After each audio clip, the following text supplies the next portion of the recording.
오늘 수련회 폐회 예배이자 맥주 감사 주일 오부 예배 하나님께서 우리에게 주시는 말씀은 너의 가치 우리의 가치 함께의 가치라고 하는 제목으로 하나님 말씀 나누고자 합니다. 여러분, 우리는 세상을 살아가면서 불가피하게 세상을 바라보는 하나의 삶의 형태를 선택할 수밖에 없습니다. 어떤 사람은 세상을 긍정적으로 바라보고 긍정적으로 해석을 하고요, 또 어떤 사람은 이 세상을 아주 비판적으로 해석하고 비판적으로 받아들입니다.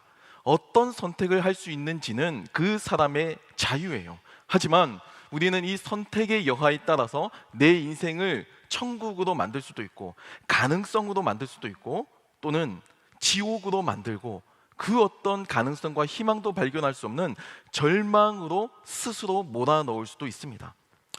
그 대표적인 삶의 태도 가운데 가장 좋지 않은 태도가 일종의 냉소주의라고 할 수가 있는데요. 냉소주의라고 하는 삶의 태도는요, 모든 것을 불신하고 의심하는 것을 뜻합니다.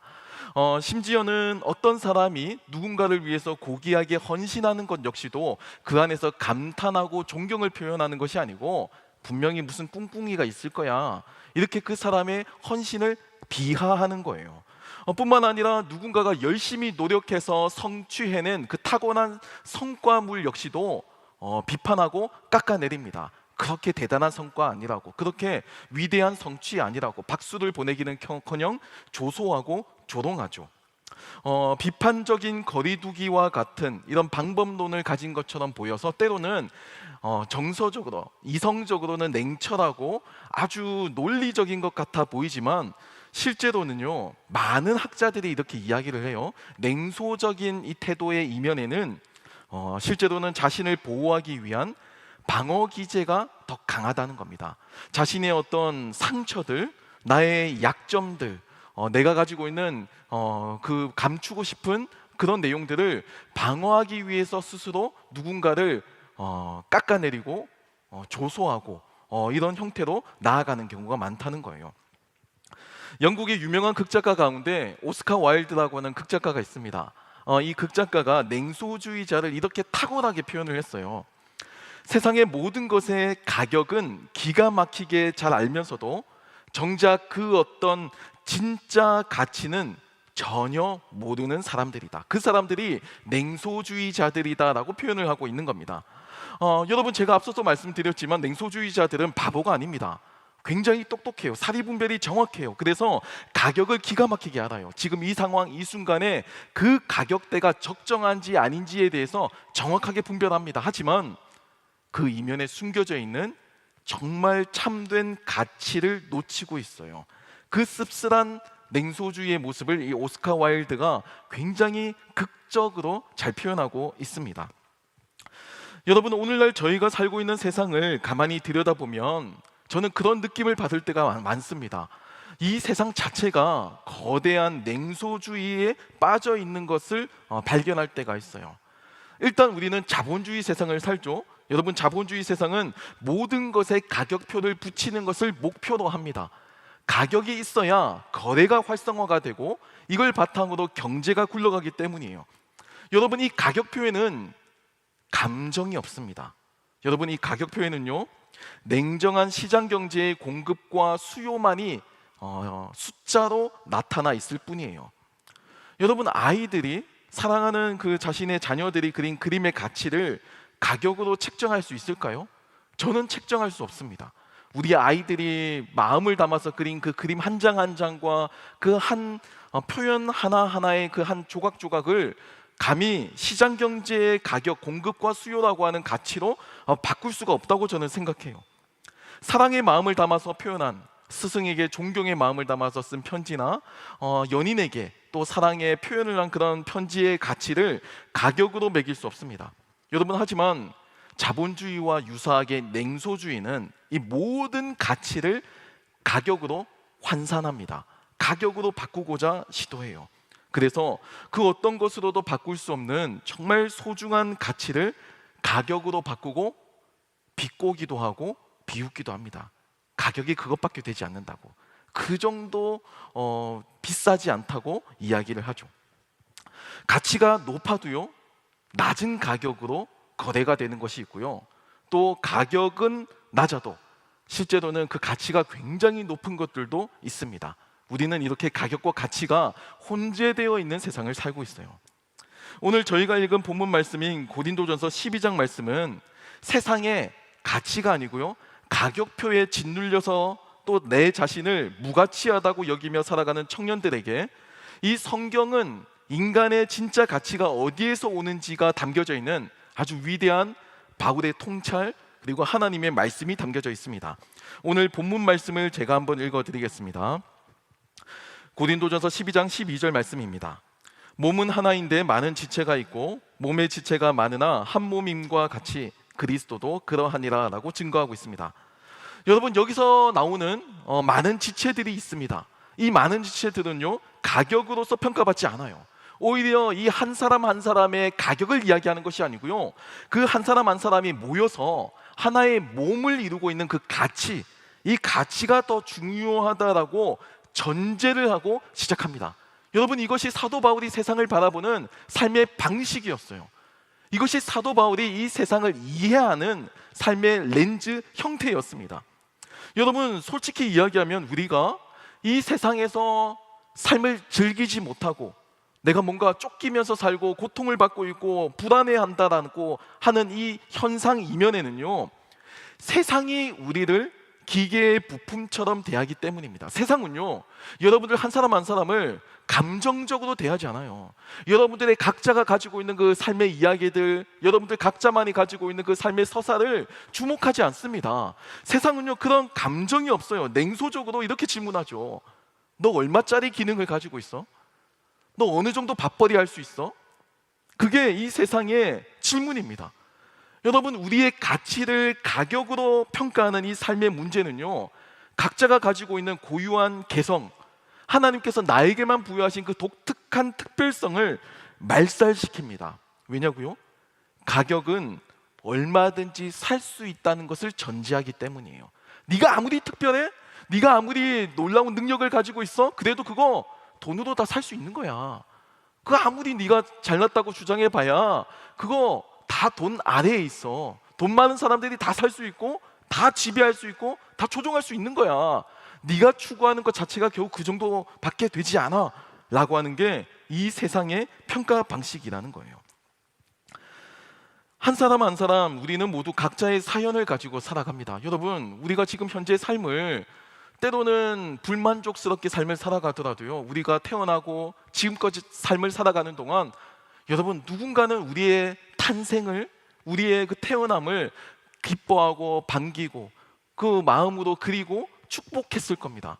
여러분, 우리의 삶이 다 안 좋은 기억들로만 얼룩져 있지 않아요. 물론 상대적으로 좋지 않은 환경에서 태어나서 또 많은 어려움을 겪었을 수도 있습니다. 하지만 그 과정 가운데서도요, 하나님께서는 우리는 순간순간의 기쁨을 허락해 주셨어요. 그리고 나라고 하는 그 사람의 가치를 알아보는 몇몇 사람들을 우리 주변에 주셨습니다. 그래서 깊은 관계를 가지지는 않아도 여전히 그 사람에게는 내가 중요한 존재로서 기억되기도 하고요, 또 그 사람의 그 즐거운 삶의 모습이 그 누군가에게는 도전이 되고 또 기쁨이 되기도 한다라는 겁니다. 하지만 이 세상은 우리를 그저 획일화된 부속품으로 만들어버려요. 그리고 가격으로 바꿉니다. 여러분, 이 세상에서 행복해질 수 있다는 것 자체가 넌센스예요.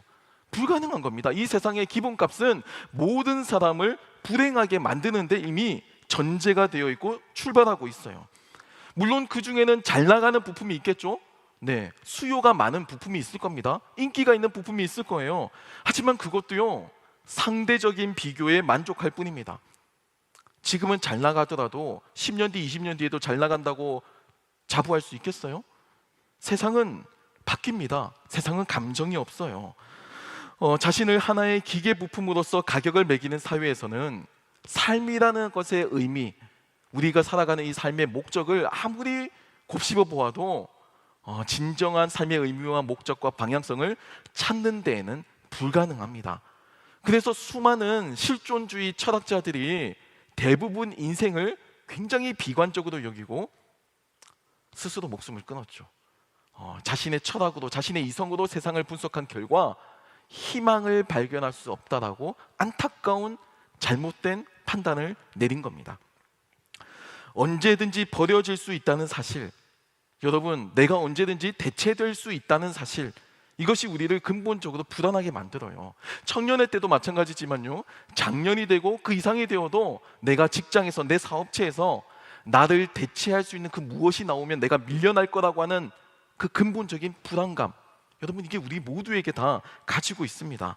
그래서 우리는 대체되지 않기 위해서 자격증을 공부하고, 낙오되지 않기 위해서 더 안정적인 직장이나 더 많은 돈을 꿈꿉니다. 돈이 있으면 힘을 가진 거잖아요. 내가 이걸 가지고 나의 연약함을 돈 주고 채울 수가 있잖아요. 그러니까 이게 현대인들의 기본적인 삶의 모습이라는 겁니다.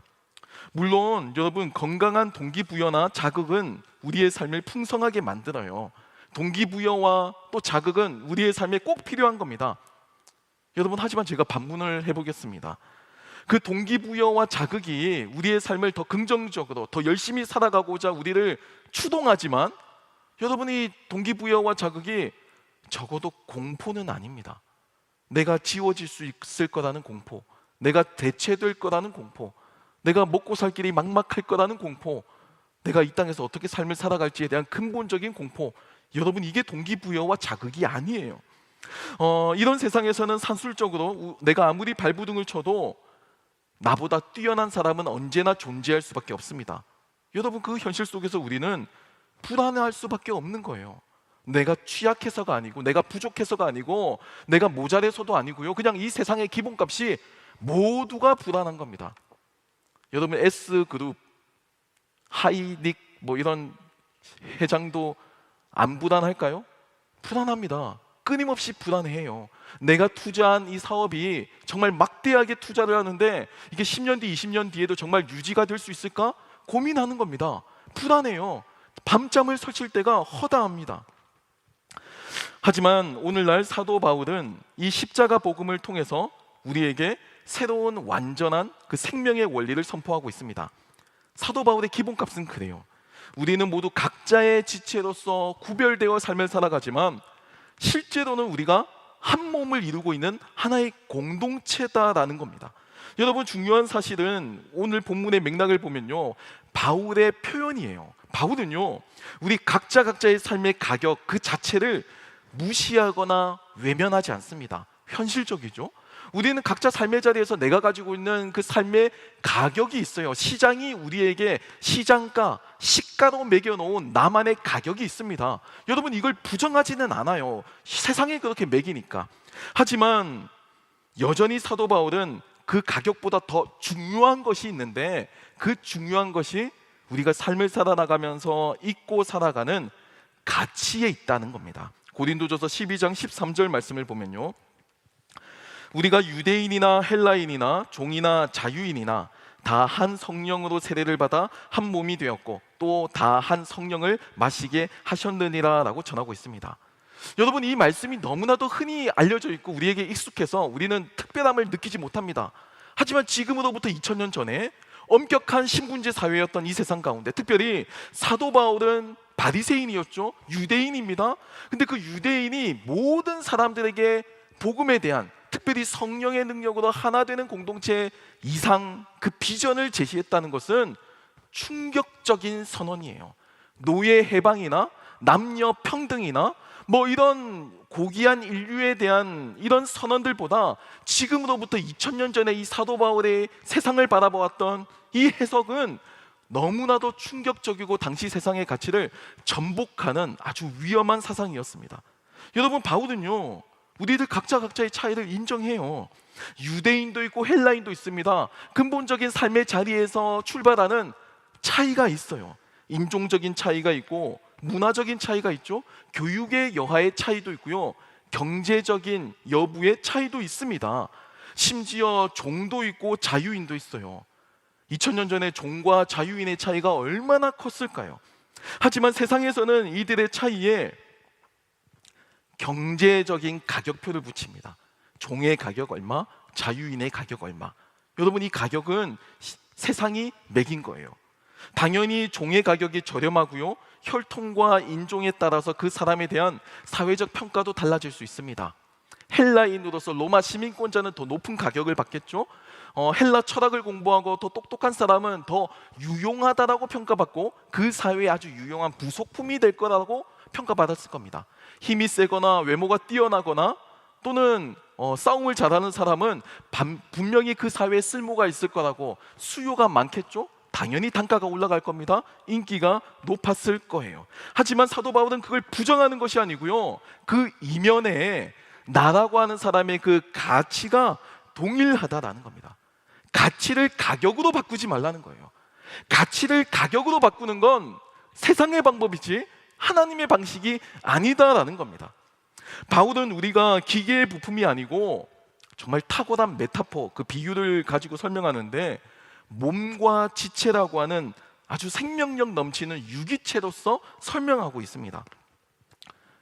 여러분, 기계의 부품과 내 몸의 지체라고 하는 이 유기체의 표현은 완전히 달라요. 어떤 차이가 있을까요? 몸과 지체의 가장 큰 특징은요, 기계와 다른 이 몸과 지체의 특징은 대체 불가능하다는 겁니다. 여러분, 손가락이 다쳐서 기능이 마비된다고 합시다. 그렇다고 해서 이 손가락을 버리고 교체할 수 있을까요? 불가능해요. 세상에서 아무리 비싸고 정말로 성능이 좋은 티타늄으로 만들어진 의수를 가지고 붙인다고 해도 여러분, 그게 내가 원래 가지고 있었던 진짜 손가락이 될 수는 없는 겁니다. 아무리 볼품이 없고요, 아무리 상처가 난 손가락이라도 이 손가락이 내 몸에 붙어 있는 한, 여러분, 이 손가락은 이 세상 그 어떤 보석과도 바꿀 수 없는 절대적인 가치를 가지고 있어요. 시장가로는 매길 수 있지만, 가격을 매길 수는 있지만 가치를 대체시킬 수는 없다는 겁니다. 여러분, 더 놀라운 사실은요, 각자의 가치보다 우리가 함께할 때 우리의 가치가 더 큰 의미를 가진다는 거예요. 고린도전서 12장 26절로 27절을 읽어드립니다.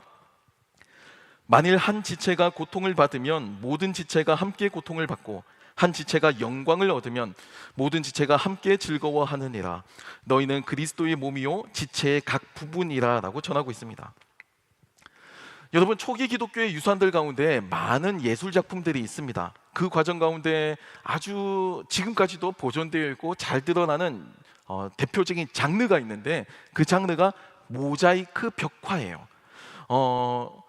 이 일종의 그림이라고 할 수가 있겠죠. 오늘날 우리가 볼 때는 그냥 단순하게 그냥 보여지는 이미지 정도로만 느껴질 수 있겠지만, 여러분, 수천 년 전에 당시 사람들의 어떤 문맹률이나 교육의 수준을 한번 염두에 두고 한번 보세요. 그들이 바라보았던 직관적으로 시각적으로 판단할 수 있는 이 벽화, 모자이크는요, 굉장히 뛰어난 예술 작품이고 아주 심오한 진리를 담은 이론책의 책이었습니다. 그러니까 성경의 이야기나 복음을요, 아주 수사학적인 막 현란한 지식으로 설명해봐야 헬라어, 라틴어를 읽지 못하는 일반 시민들은 기독교 복음을 알 수가 없어요. 이해할 수가 없어요. 받아들일 수가 없는 겁니다. 그래서 그들은 그렇게 설명하지 않고 직관적인 예술로 형상화했어요. 이게 그 예술의 특징입니다. 특별히 이탈리아 라벤나의 산 비탈레 성당은요, 건물 내부 벽면 전체가 수천 개, 아니 수만 개의 작은 유리와 돌 조각들로 이루어진 모자이크로 만들어져 있습니다. 여러분, 그림을 보고 계시죠? 이게 사실 그 성당 내부의 일부분을 묘사하고 있는 겁니다. 근데 전체가 다 그 작은 수천 수만 개의 유리 조각들, 돌 조각들로 이루어진 벽화예요. 모자이크예요. 이 작품은 아주 섬세하고 정교하게 만들어져서 장엄한 전체의 작품을 만들어냅니다. 인물의 표정이나 의복의 질감, 그리고 빛의 조도까지 이 조각조각을 모아서 정말 완벽하게 표현을 하고 있어요.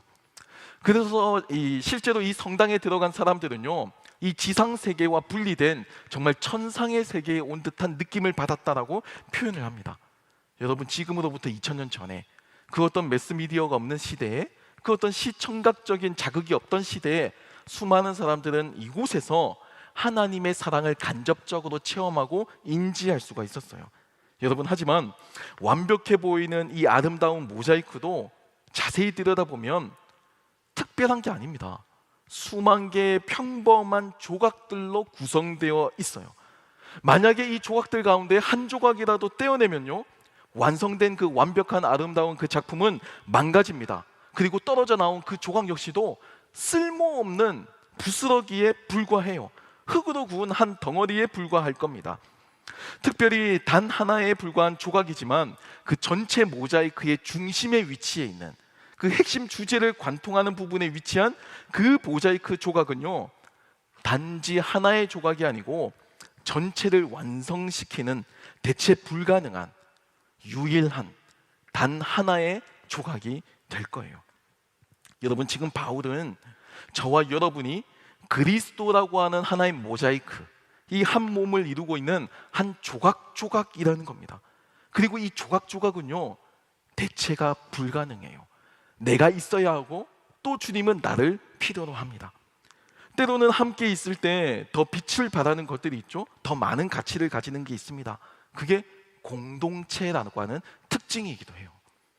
여러분, 저희 라인 청년부는 남성과 여성으로 이루어져 있습니다. 그리고 또한 1청에서부터 6청까지 각자 다양한 삶의 조건들 속에서 삶을 살아갑니다. 하지만 각자 분리되어 살아있는 것이 아니고 우리가 함께일 때 우리가 생각하지도 못했던 가격이 아니고요, 가치가 나타납니다. 함께일 때 나타나는 가치, 그 가치 속에 우리는 영광도 함께 누리고 고통도 함께 나눌 수가 있는 거예요.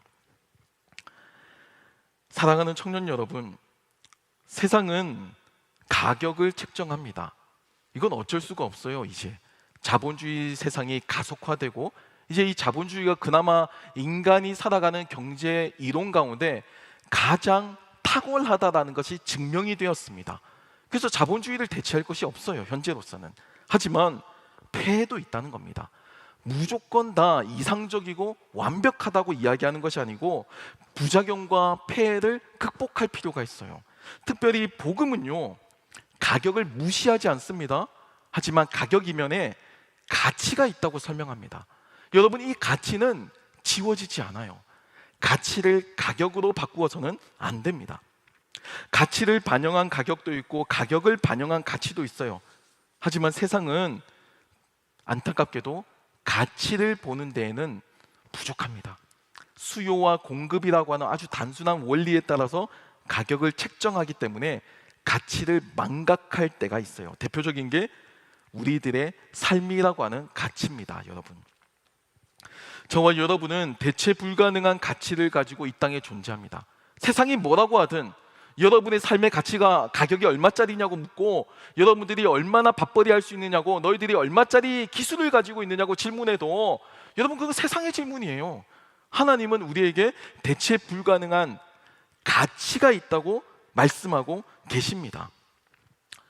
세상은 철저하게 우리의 가치를 능력으로 평가하고 가격을 책정해요. 그게 세상의 관점이죠. 여러분, 우리는 두 손을 가지고 있습니다. 이 두 손에 10손가락이 있죠. 이 손가락은요, 모두가 다 그 기능에 따라서 순서에 따라서 차이가 있습니다. 다 똑같지가 않아요. 여러분, 이 손가락이요, 길이도 다르고요, 각 손가락들마다 힘도 달라요. 하지만 우리는 이 각각의 손가락들이 모여서 하나의 손을 이룬다고 하는 사실, 우리는 이 사실을 알고 있습니다. 엄지손가락은요, 엄지손가락으로서의 기능이 있습니다. 뭐 검지와 약지와 중지, 이런 손가락들 모두가 다 각각의 위치와 기능에 따른 그런 위치가 있고 기능이 있다는 사실을 알고 있어요.